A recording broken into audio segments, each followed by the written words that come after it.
This happened in Pittsburgh, Pennsylvania, when my roommate Chris and I had just finished college and moved into a cheap duplex apartment. The house was really old, built in the 1950s, with creaky wooden stairs, rusty faucets, and the creepiest part of all, the basement. We got the place at a low rent because the previous tenants had suddenly moved out without giving any reason. From the start, Chris hated the basement. He always said, "There's something not right down there." I thought he was just overthinking it. But the first time I stepped into that basement, I felt this strange chill, like the air down there was different from the rest of the house. The stairs led down to this rotting wooden door that creaked loudly every time you opened it. Past that was a long, dark basement, black walls, a damp, moldy smell, and a small ground-level window that opened to the outside. That window always gave me an off feeling, like it was purposely designed so someone could look in from the outside, but you couldn't see out from the inside clearly. Chris avoided that area completely. He even kept the basement lights off and would ask me to grab stuff for him if he needed anything from down there. One evening, I went down to get some old boxes.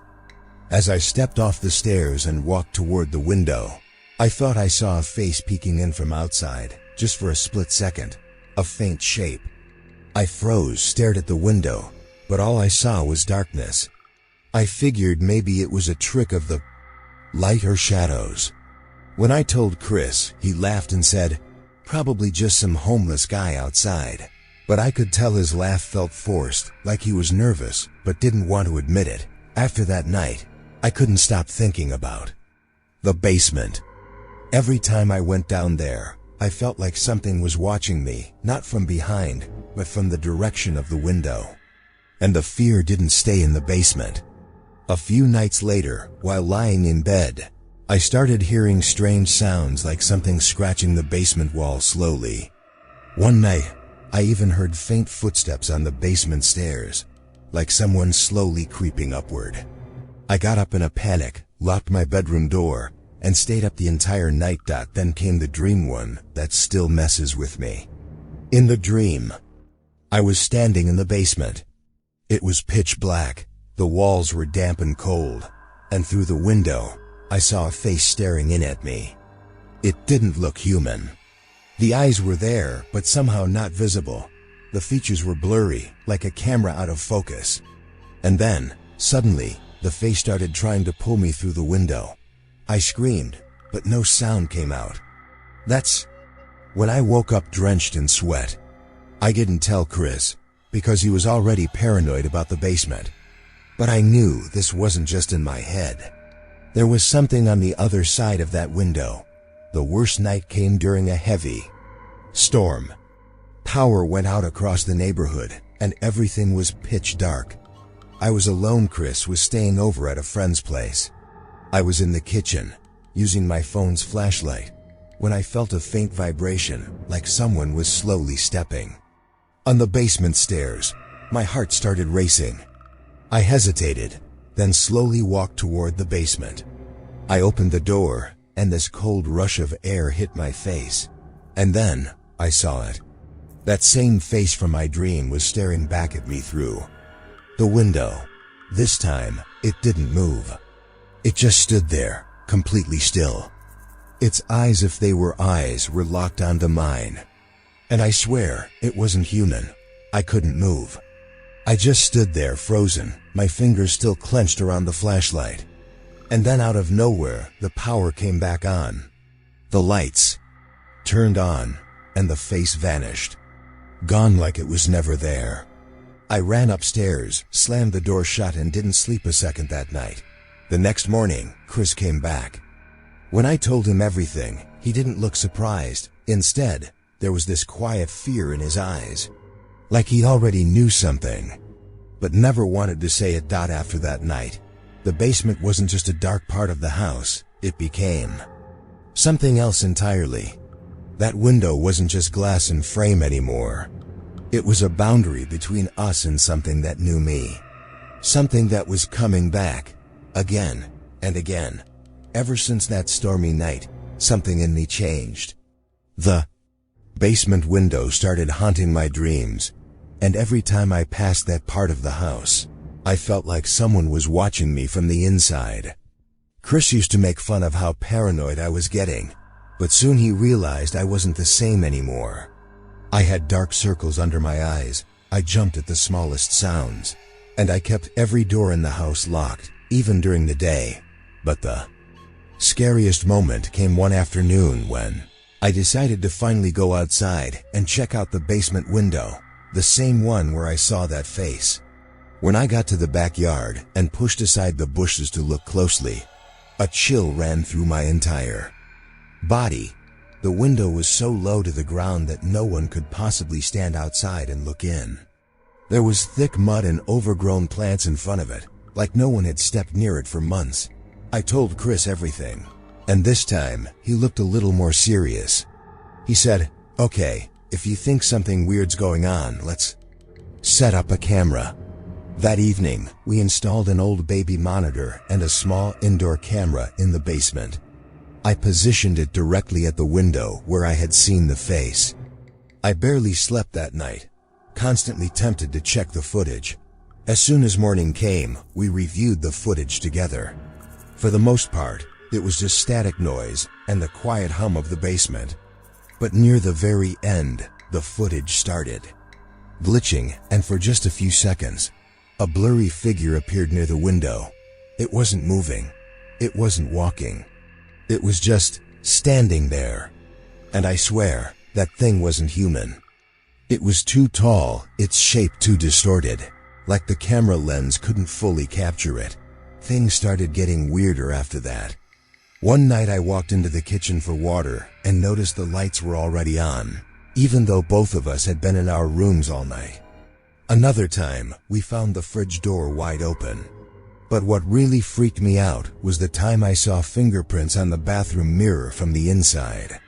Chris kept trying to explain it away. Maybe we left the lights on, maybe the fridge didn't. Close right, but I knew something was wrong. Something had moved closer into the house. One night I got up for water again, and I saw Chris standing in the hallway. Just standing there. Eyes wide open, completely still, staring straight ahead. I walked over and said, "Chris?" But he didn't respond. Then, without a word, he slowly turned his head toward the basement door and walked back into his room. The next morning when I asked him about it, he didn't remember any of it. That was when I decided to talk to our neighbors. The older lady next door told me something that chilled me to the bone. She said, "You're not the first ones to live there. No one stays more than 6 months. Everyone says they hear strange noises from the basement, and things go missing." One girl said someone was watching her through the basement window, but when she looked, no one was there. After hearing that, Chris and I were completely silent. On the third night, we reviewed the new footage again. This time we noticed something right away, shadows moving along the basement walls, like someone slowly walking in circles. Then, near the end of the video, the camera lost focus, and that face showed up in the window again. But this time, we could see the eyes pitch black and staring directly at the camera. My breath caught in my throat. The moment the camera's infrared light hit its eyes, the video glitched into static, and then without anyone touching it, the camera shut off on its own. There were no more excuses left. This wasn't paranoia. This wasn't a dream.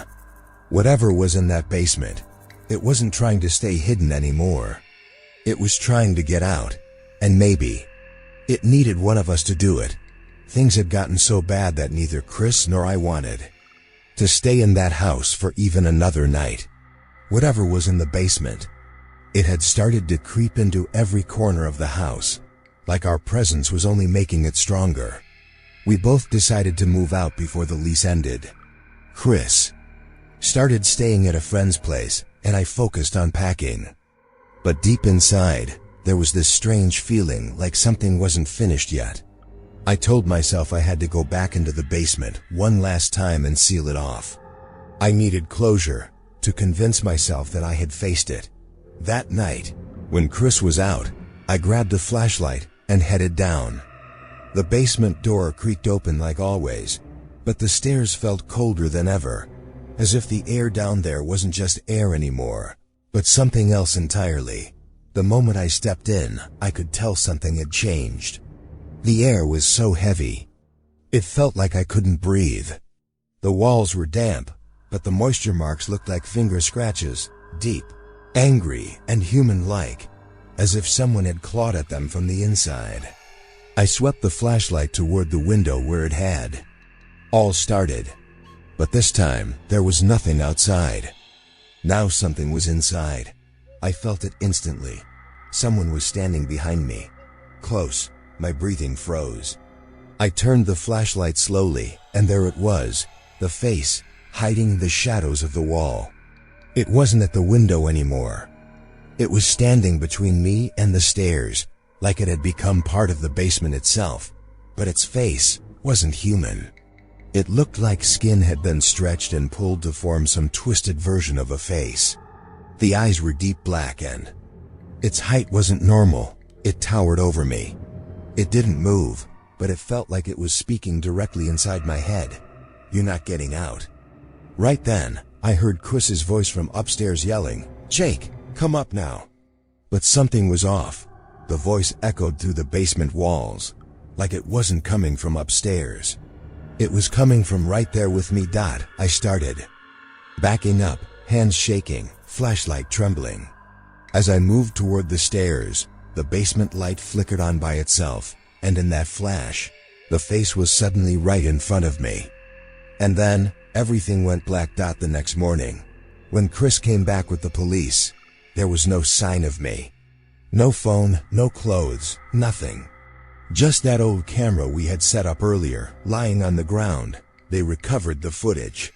It showed me walking down into the basement, flashlight in hand, heading toward the window. And then, a figure appeared directly in front of the lens, and the recording cut to black. I was never found. The police searched for days but came up with nothing. Chris had no memory of what happened that night. He said the door was wide open and the house completely empty the next morning. He moved out right after about a week later.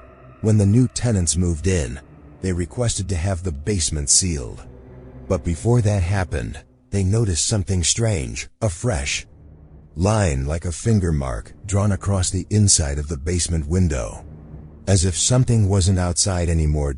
It was still inside, watching. Tucked deep in the heart of the Blue Ridge Mountains, far from cell towers and paved roads, stood a small, aging wooden cabin. To reach it, you had to drive along winding dirt paths and steep slopes outside Asheville, North Carolina. Lauren and her cousin Michelle had come there for a quiet summer break, hoping to escape the noise of city life. The cabin was completely isolated, no neighbors, no Wi-Fi, not even a cell signal. Just thick woods, the sound of wind through trees, and a kind of silence that felt heavier than peace. Something that felt like the beginning of loneliness. The first day was peaceful.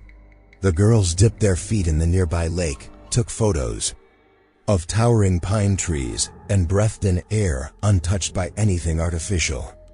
It felt calming at first, but like the calm before something you can't explain.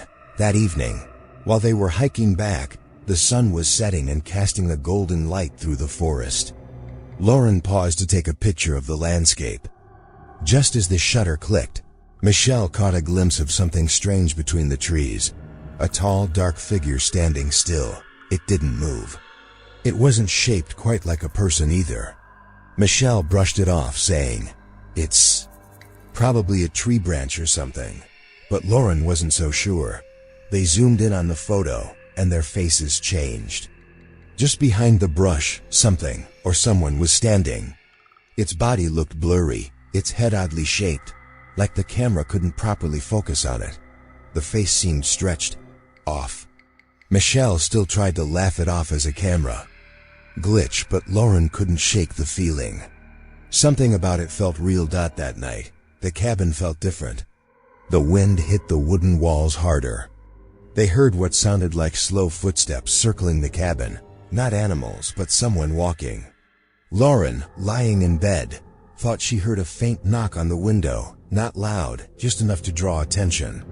When she peeked outside with a flashlight, there was nothing but the dark outline of trees swaying in the wind.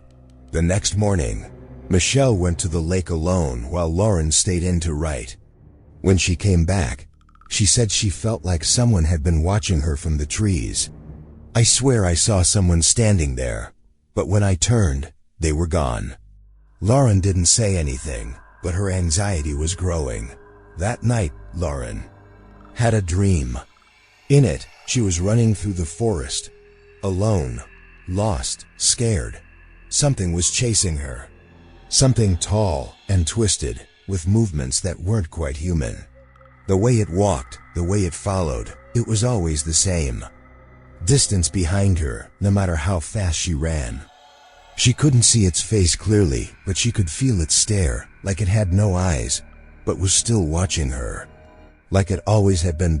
When she woke up, her heart was pounding. She was soaked in sweat. The cabin was still, but outside the window, she thought she saw a shape, just standing on the trail leading to the lake. When she blinked, it was gone. Michelle was asleep. The air inside the cabin now felt heavier, thicker, like something from the woods had started to creep inside. What was supposed to be a peaceful escape had slowly turned into something else, something older, quieter, and closer with every passing night. The cabin in the Blue Ridge Mountains didn't feel the same anymore. What once seemed peaceful now felt suffocating, like something was hiding between the trees, getting closer with every breath. Even during the day, sunlight couldn't push away the growing fear that came just from looking into the woods.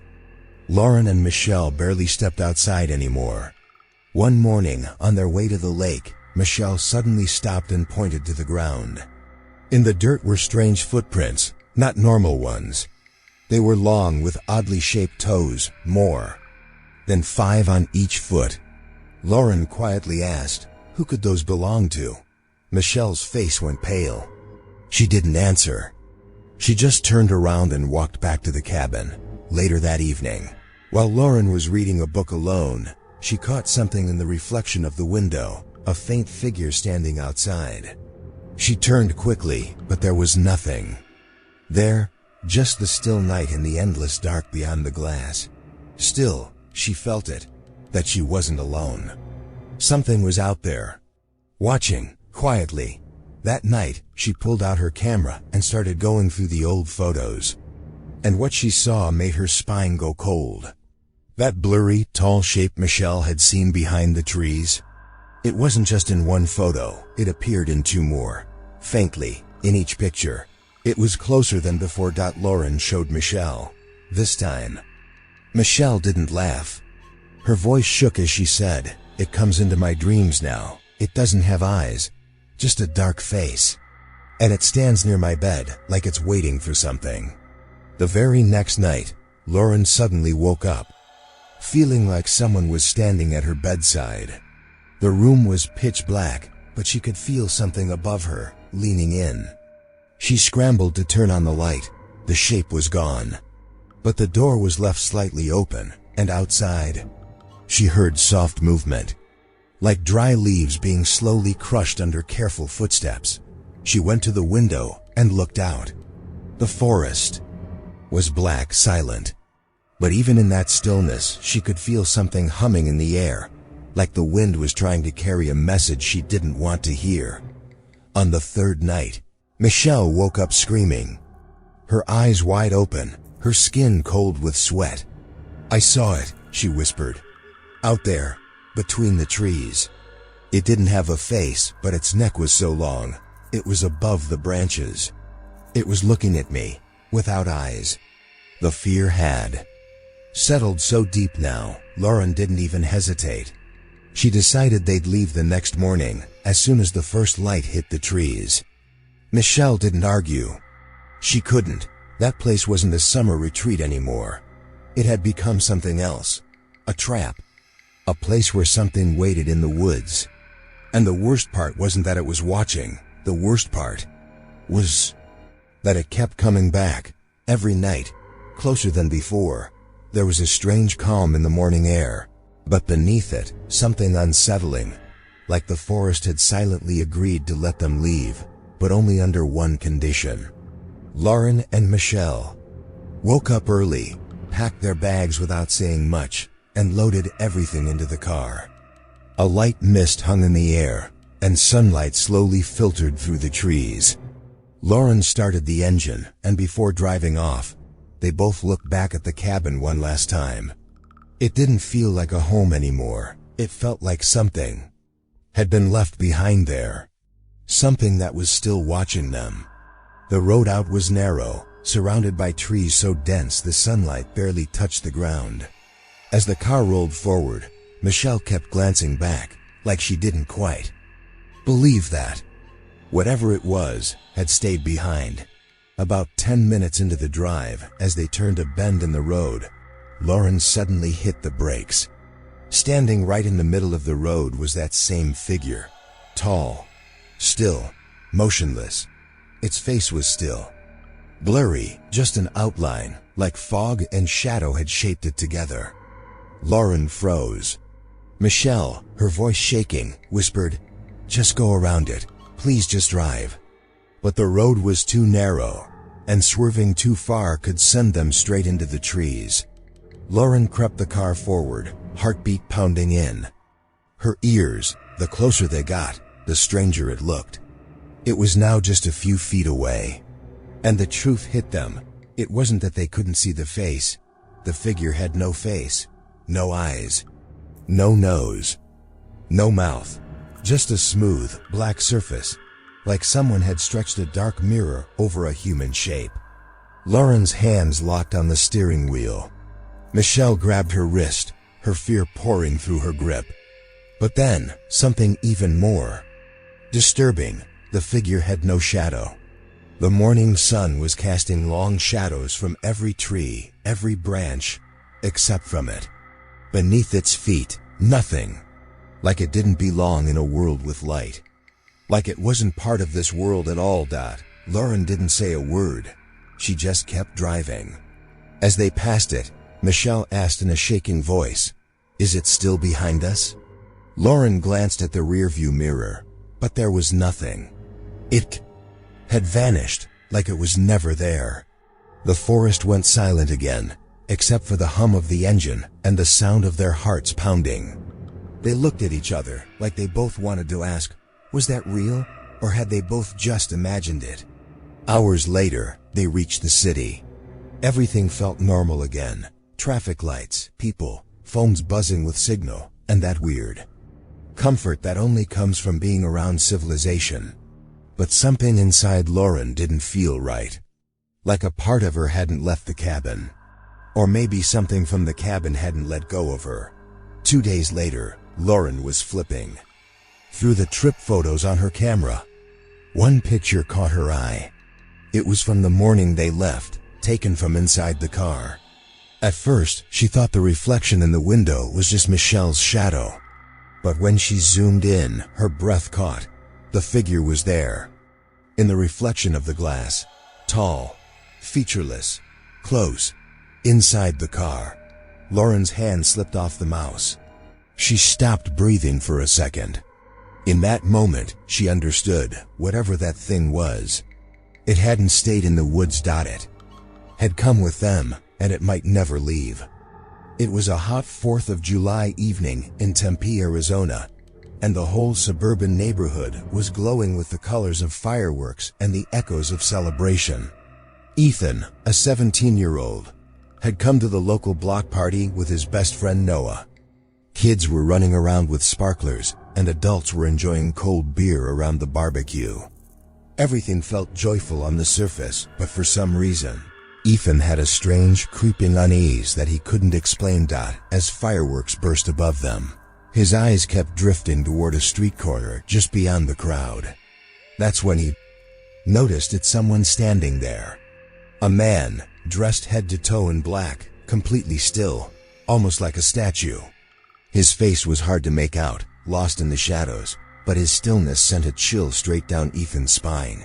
He nudged Noah and pointed, but when they both looked again, the man was gone. Noah laughed it off, saying, "You've been watching too many horror movies, man." But the uneasy feeling had already taken root in Ethan's chest. The party carried on with cheers and the crackle of fireworks, but Ethan couldn't stop glancing back toward that street corner. It felt like something was silently whispering to him, like there was a hidden truth lurking in the dark, just out of reach. Around 10 p.m., Ethan and Noah left the party and headed back to Ethan's house. They decided to hang out for a bit in the backyard, where the air was cooler and the noise from the party had started to fade. That's when Ethan saw him again. Near the wooden fence, standing in the same frozen posture, was that same figure. Dressed in black, unmoving. Ethan quickly pulled out his flashlight and shined it in that direction. But the second the light hit the figure, he vanished behind the fence. Ethan's heartbeat spiked. He turned to Noah, whose face had gone pale. Noah said, "That wasn't a joke, Ethan. Someone was really there."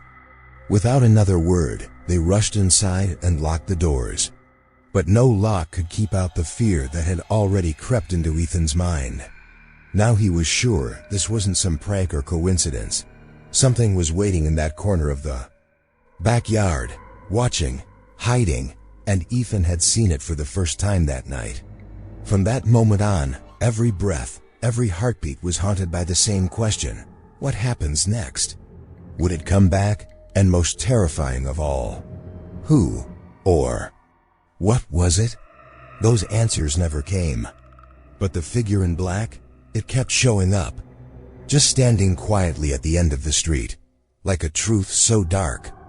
No one wants to see it. But once you do, you can never unsee it. The next morning, Ethan's friend Noah came over. They talked about what had happened the night before, and Ethan decided he needed to go back and take another look at the street where he had first seen that strange man. Even in broad daylight, the street felt oddly quiet, almost too quiet. There was no one around, just an old street lamp leaning to one side, its light dull and flickering, like it too had given in to the silence of the place. As they stepped out, Ethan's mom casually mentioned, "A few years ago, on the night of the 4th of July, a man died on that very street. They found his body near someone's backyard." Ethan and Noah froze. That's exactly where Ethan had seen the man standing.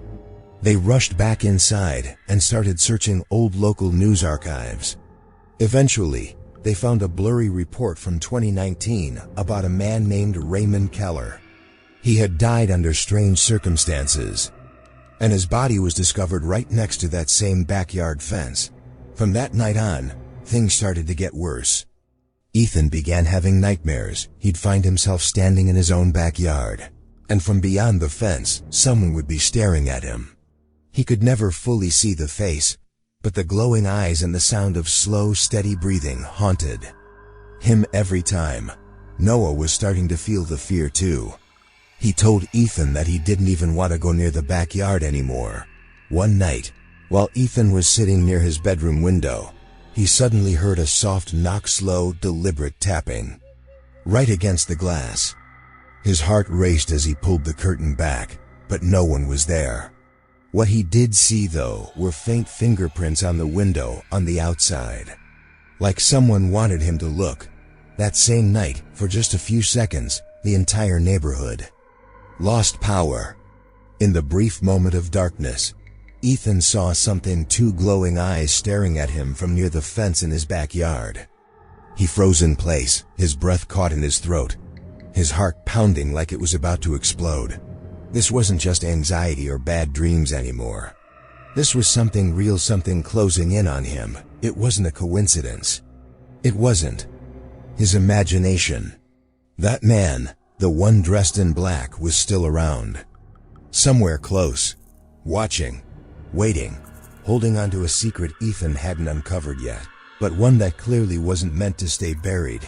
Ethan was now living completely under the shadow of fear. He couldn't bring himself to go near the backyard.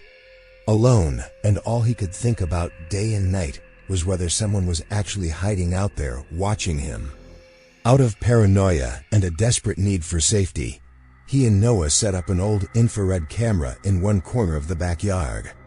It was motion activated and recorded everything. The first night, nothing happened. But the second night's footage left them both shaken. In the recording, for just 1 second, a tall human-like figure appeared near the corner of the fence. It stood there completely still, like someone had placed a statue there. And then suddenly, the screen went black. That silent black screen was even more unsettling, because the image right before it left a fear in Ethan's chest that ran deeper than ever. One day, Ethan's mom told him more about Raymond Keller's death, the man who had died on the 4th of July. She mentioned that there were no witnesses that night, but Raymond's body was found with his eyes wide open and pure terror frozen on his face. Ethan's stomach dropped. That man hadn't just died, he had died scared to death. On the night of July 3rd, Ethan saw the same face again, but this time, it wasn't outside the fence, it was inside. That moment froze him in place. The next day, Noah tried to reason with him, saying it had to be in their heads. But Ethan knew deep down this wasn't just in his imagination anymore. Then came the 4th of July. Ethan stood by the window, watching the backyard with the camera rolling. Fireworks lit up the sky all around, but his eyes were locked on the fence. And then, in one brief flash, there it was. The same figure standing near the fence. Ethan's heartbeat skyrocketed. He rushed to check the camera footage the next day. What he saw chilled him to the bone. At exactly 11:58 p.m., the figure passed in front of the camera again, but its movement wasn't human. It looked like it was gliding, floating above the ground. And the scariest part? There was no shadow, no reflection. It wasn't a person. It couldn't be. After that, Noah couldn't take it anymore. He left the city. But Ethan stayed in Tempe. 1 year later, on the night of the 4th of July, Ethan heard that same soft tapping on his window again. But this time, the figure wasn't outside by the fence. It was facing inside, like it had finally come for him.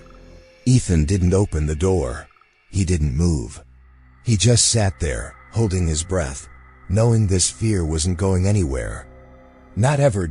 So that was today's story, a chilling experience that might just make you shiver even in the middle of 4th of July celebrations. If you enjoyed this and want to hear more real, terrifying, and mysterious encounters, make sure to subscribe to our channel, Chilling Talks. Here, you'll find 3 disturbing true scary stories and other true horror tales that will leave you breathless and sleepless. Don't forget to hit the bell icon so you never miss a new upload. Stay with us on this journey through fear, because the scariest things are the ones that are true. Test your courage with Chilling Talks. If you think you're brave enough,